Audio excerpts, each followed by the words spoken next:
करम के पहाड़ों में होने वाले इस खौफनाक हमले ने न सिर्फ दर्जनों कीमती जानें ली हैं, बल्कि पूरे मुल्क को हिलाकर रख दिया है। सवाल यह है कि हम कब तक मासूम जानों के जनाजे उठाते रहेंगे? क्या ये खून रेजी कभी खत्म होगी?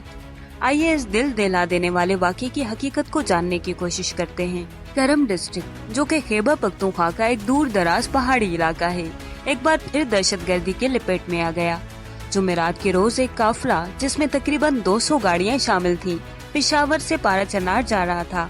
ये काफिला शिया मुसाफिरों पर मुश्तमिल था और उसे चारों तरफ से घेर कर भारी गोलाबारी का निशाना बनाया गया। उस अफसोसनाक हमले में 43 अफराद जान बेहक हुए, जिनमें 7 खवातीन और 3 बच्चे भी शामिल थे। इसके अलावा 16 अफराद जख्मी हुए, जिनमें से 11 की हालत तशवीशनाक बताई जा रही है। 14 साला मोहम्मद, जो इस हमले में जिंदा बच गए, ने बताया कि ये हमला तकरीबन 30 मिनट तक जारी रहा। मोहम्मद के अल्फाज में ये हमला इतना शदीद था कि हर तरफ आग और धुआं था। हमने करीबी दरख्तों के नीचे छुपकर जान बचाई।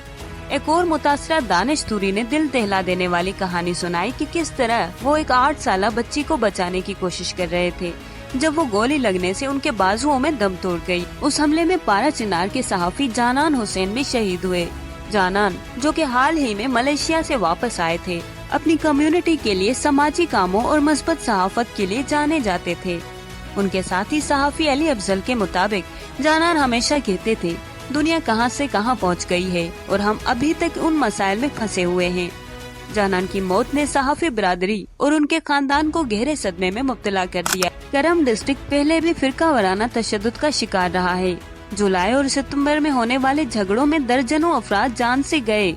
उन झगड़ों को सिर्फ कबायली जिरगों के जरिए आर्जी तौर पर हल किया जा सका।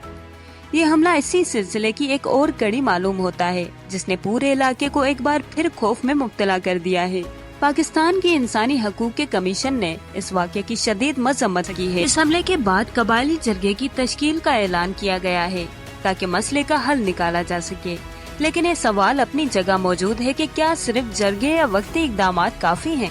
मुकामी अवाम और मुजाहिरीन का मुतालबा है कि हुकूमत दहशत गर्दों के खिलाफ सख्त कार्रवाई करे और इलाके में अमन कायम करने के लिए मुस्तकिल इक़दामात उठाए। करम डिस्ट्रिक्ट का ये वाक़या कोई अचानक पेश आने वाला हादसा नहीं है।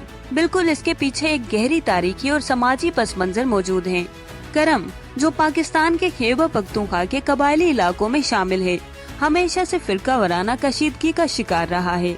यहाँ शिया और सुन्नी कबाइल सदियों से आबाद हैं, लेकिन उनके दरमियान तनाज़ात और झड़पों की एक तवील तारीख मौजूद है। ये कशीदगियाँ अक्सर जमीन, वसाइल और मजहबी इख्तलाफात पर शिद्दत अख्तियार कर लेती हैं। 2007 और 2011 के दरमियान करम में बड़े पैमाने पर फिरका वाराना फसादात हुए, जिनमें सैकड़ों अफराद जान से हाथ धो बैठे और हजारों को अपने घर बार छोड़ने पर मजबूर किया गया। इन तनाज़ात को अक्सर गैर मुल्की अनासिर और शिद्दत पसंद गिरवा भी हवा देते हैं, जो इस इलाके को अपने मुफादात के लिए इस्तेमाल करते हैं। हालिया बरसों में अगरचे हुकूमत ने कबायली इलाकों में इस्लाहात की कोशिश की है, लेकिन करम में फिरका वाराना अमन कायम करना अब भी एक बड़ा चैलेंज है।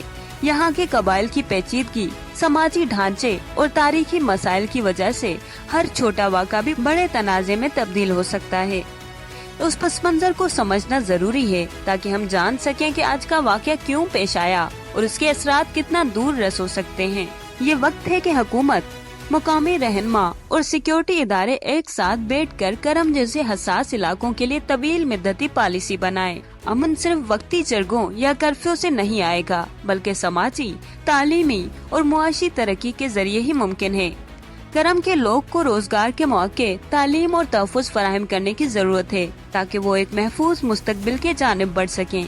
ये हमला हमारे लिए एक वार्निंग है कि अगर आज हमने दुरुस्त इक़दामात नहीं किए तो कल हालात मजीद बदतर हो सकते हैं। नाज़रीन, ये वाक़या न सिर्फ एक अलमिया है, बल्कि हमारे समाज और निज़ाम के लिए एक लम्हा फिक्रिया भी है। ये हमला हमें ये सोचने पर मजबूर करता है कि हम कब तक अपने आने वाली नस्लों को इस अदम तहफ़्फ़ुज़ और खौफ के माहौल में छोड़ते रहेंगे।